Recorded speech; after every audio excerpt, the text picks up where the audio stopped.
Please welcome Cindi Sullivan.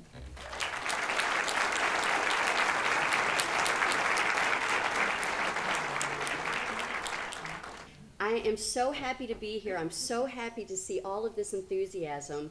We had an absolutely gorgeous drive from Louisville, Kentucky to Asheville today. You guys have a beautiful state and you have so much to fight for. So keep on fighting for that tree canopy that you have.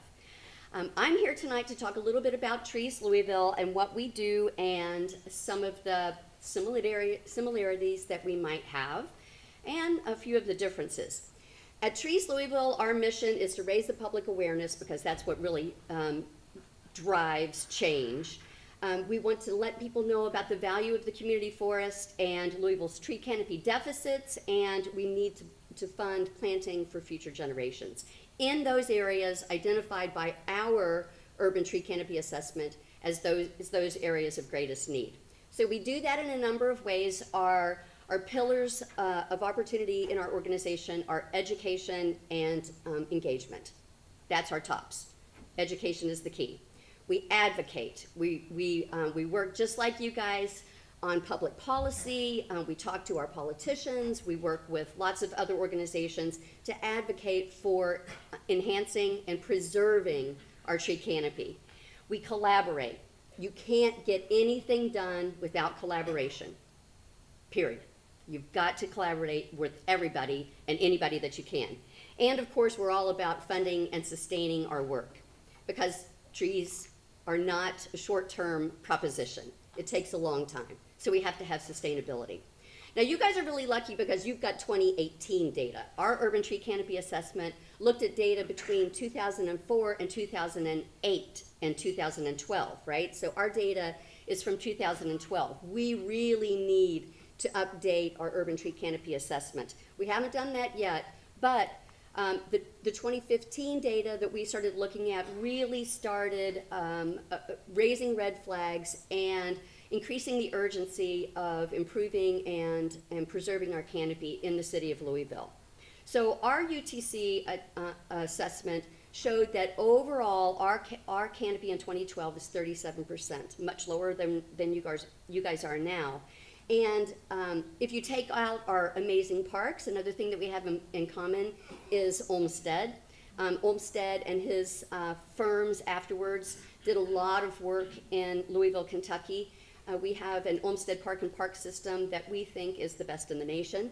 And if you take out our Olmsted parks, our Jefferson Memorial Forest, and our new 21st century parks, the parklands at Floyd's Fort, we're at 30% canopy. So that's a really critical number that we keep trying to focus on as we talk about tree canopy in Louisville. In the old city limits, which we now are a merged city-county government, again, different from how you guys work, that our old city limits is only 27% canopy. So that's something that is of great concern to us. This is one of the graphs that the Davie Resource Group provided for us in our urban tree canopy assessment, and it shows actual canopy and what could happen if we do nothing. I noticed on the way here that you guys do have quite a large, or had, ash population, and in Louisville, Kentucky, the University of Kentucky estimates that we have about 1.2 million ash trees, and those are all going to be gone. So that's a really serious loss. It could be as much as 17% of our total tree canopy. So those are things that we're really looking at very, very seriously. We look at this graph too, and there are those of us that believe that maybe this graph isn't showing the urgency that we need to see. It's apples and oranges, but again, we've got to make sure that we are keeping our eye on the ball. One of the things that Shirley mentioned is one of the things that they provided for you is those areas in your community that lost and gained. Well, in Louisville, we had no gainers. All of our council districts, and there are 26 of them, lost some measure of canopy, either 0 to 5 or up to greater than 15. So again, everybody in our community needs to be concerned about that. These young ladies over here, wow, what do I need to do to get NASA developed in Louisville, Kentucky, right? I mean, you guys were amazing in the way that you described the urban the urban heat island effect. And it's something that we talk about quite a lot in Louisville, Kentucky. Eric mentioned Dr. Brian Stone's study. You may or may not know that I think he actually had to throw out the numbers that he measured for Louisville because we were so far off of his other 50 cities that he looked at.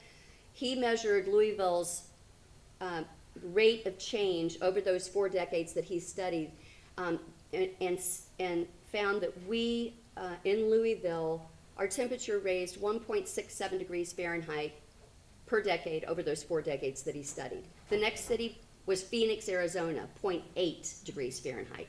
Wow. So there's a couple of things that I should probably point out about that. There were not very many data points in Louisville, so maybe we're a little better than that. But again, when you get your data thrown out because it skews the curve, you got something to worry about, right? So that really did create again, another red flag, another bit of urgency in the city of Louisville. And our urban heat island effect, I mean, Brian Stone came back to Louisville in 2016 and did an urban heat management study.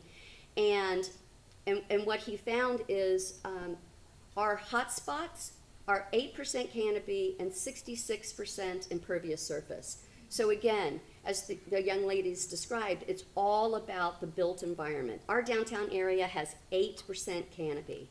It's hot. It's hot downtown. So again, 12% of the study area in Louisville is identified as hot. So we have a really serious problem that we need to deal with. So I wanted to kind of do sort of a compare and contrast, and I'm glad you can see this slide. I was a little bit worried about it. We're kind of like apples and oranges because you guys are like 49 square miles in Asheville. We're 400. Again, we've got that merged urban county government, so we're big. And that presents its own challenges and its own opportunities. Percent canopy loss, percent canopy as of 2012, we're at 37%. At least you guys have 44.5 as of 2018. So there is hope. There is hope. Annual benefits that our tree canopy provides, $329 million. 329 million bucks. You'd think that you would be able to get politicians to say, okay, we need to preserve this, right? We're working on it. And you guys have $22 million dollars in canopy benefits. We lost 820 acres per year over the 8-year study period of our UTC. 820 acres per year. You guys lost 891, right? So again, it's kind of apples and oranges. You're maybe a little bit more like our sister city, Lexington. It's a little bit smaller. But again, there's hope for you guys. I think Lexington is, if you compare the same sort of urban area, they're at about 25% urban canopy. So be thankful for what you have, but keep on working for what you need, right? One other thing that in hindsight I should have put on here is government, right? You guys, I know have a city manager, mayor, 6 council people. We have 26 council people. So that's a little bit of a challenge. In order to change anything in the city of Louisville, we have to have 14 people agree on any ordinance changes, right? And it's been said in City Hall in Louisville that it's difficult to get 14 people to agree that water is wet. But we're working on it. We are really working on it. So this is an analysis of the 1930s red line districts. Who's familiar with redlining? So if you're not, I really want you to go home and do a little bit of studying about redlining. And I know that Asheville also was one of the 200 or more cities in the 1930s that went through this process. Redlining was a federal program. The federal government hired real estate professionals and brokers, and they had them rate or evaluate areas in many cities across the United States. They evaluated them on whether or not those areas were worthy of investment, were worthy of loans. So in green-lined areas, those were the grade A areas. We can take our data today and we can take our canopy data today and analyze it using these red line maps. And we know now that those green lined areas, those grade A areas, have 49% canopy. The red lined areas, which were grade D, those not worthy of investment, are at 22%. So this is something that we keep at top of mind every day in our work at Trees Louisville. And this might be a really good time to talk a little bit about what we collectively, all of us, City of Louisville, the City of Asheville, all of us locally, all of our municipalities that are dealing with these issues. We need to make sure that we are keeping focused on areas that have decades of disinvestment that were begun back in the redlined time. Because these areas, of course, as you would imagine, are lower socioeconomic areas and have disproportionately people of color. And those redlined areas were based, unfortunately, on those issues, right? So what we need to do is make data-driven decisions. We need to have management plans, and as Dawn said, we need to have master plans, and we need to stick to those things, and we need to make sure that we have strong public policy to protect our existing canopy and to work in these areas that are so important because of all the disinvestment that they have experienced over the last several decades. So at Trees Louisville, we have kind of a formula. What do we need to do to tackle our tree loss? We have to have sites, we have to have trees, we have to have planters, and we have to have partners. And most importantly, we have to have maintenance because, again, you can't put a tree in the ground, you've got to make sure that it is well cared for. And partners, again, I can't stress this enough, are so incredibly critical.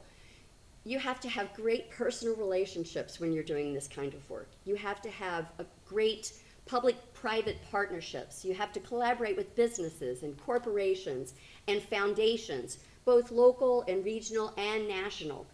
And you've got to be able to take advantage of people in the region. Trees Louisville never would have gotten off to the start that we got off to if it hadn't been for Trees Charlotte. They were so fabulous about sharing information, and I think that that's one of the things about having a symposium like this and getting together like this is we can share, and we can always come back to each other and go, okay, so this was a great success. How did you do this? Or this maybe could use a little bit of massaging. How do you suggest that we do that? So those relationships, those partnerships are absolutely critical when you're talking about improving your canopy. So I just wanted to give you a couple of examples of the things that we've done. Our MO, our modus operandi, is sort of to partner with large property owners in the city of Louisville. Jefferson County Public Schools is the 27th largest public school system in the United States. They own loads of property in Louisville Metro. So we partnered with Jefferson County Public School System. This was one of our first clients. Mopin Elementary is located in the Parkland neighborhood. They're currently at 23% canopy, and there was no shade on this campus when the principal called us and said, "Can you help?" As a matter of fact, they didn't even let the kids go to the green area that you see on this campus. The kids played on that concrete during recess. So we said, we're going to fix this. These are the type of trees that we typically plant in schoolyards because you can't really plant little stuff, right? You got to make sure that it's childproof. That's a good word. So we plant a lot of trees. To date, I think we're up to 86 trees on the Mopin campus, and it's about a square block. And we plant generally on school days. The kids absolutely are fascinated, not just by the trees that are going in, but by the equipment that we're using. So I have to tell this story real quick. Josh Browning is one of our contractors. He's the guy standing behind the skid steer. The kids were so enthralled with that skid steer that he finally just put it in park, turned it off, lined the kids up, and let them all get in and take a turn, pretending like they were driving the skid steer. They all had a blast. At the end of the day, Josh said, "Cindi, I will never plant on a school day again."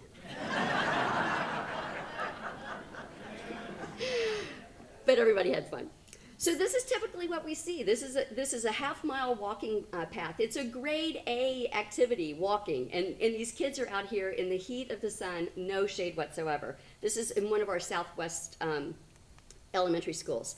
So we plant along these paths. We plant along paths, we plant along playgrounds, we plant in parking lots, because those are the hottest areas of those campuses, and those are where the trees provide the most value. Oh, I did leave this one in here. I thought I'd taken this one out. So we also do a lot of training, right? Anybody that works for OSHA, please close your eyes. Because this is Justin Marishi, the guy in the shorts. He's the science teacher at Medora Elementary, and these are students that live in the neighborhood. And this is not a school day, right? It's a weekend.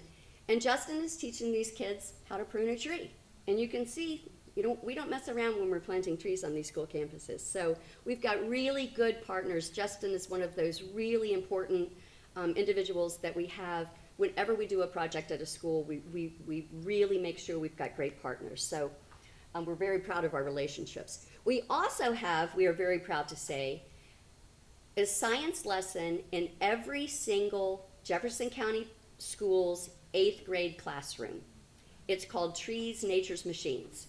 We give them arborist tapes, diameter tapes, so that they can measure the size of the tree, a tree guide so that they can determine the diameter of the tree, and then the kids go back into the classroom and use the online resources that we give them to determine the ecosystem services that the trees on their campus provide. So it's all about STEM.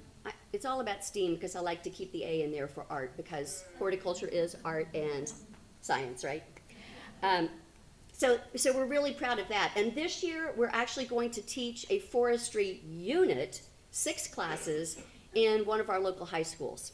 So we're really proud of the relationships that we've been able to build with our large property owners. And again, I started with education, and I'm kind of going to end with education, because this is a quote that I stole from Charles Jordan. He was the parks director in Portland, Oregon. And he was talking about the fact that it's really not easy being green, but you just got to keep at it. And he said education is the key, because what people don't understand, they don't appreciate. And what they don't appreciate, they won't protect. And what they won't protect, they are going to lose.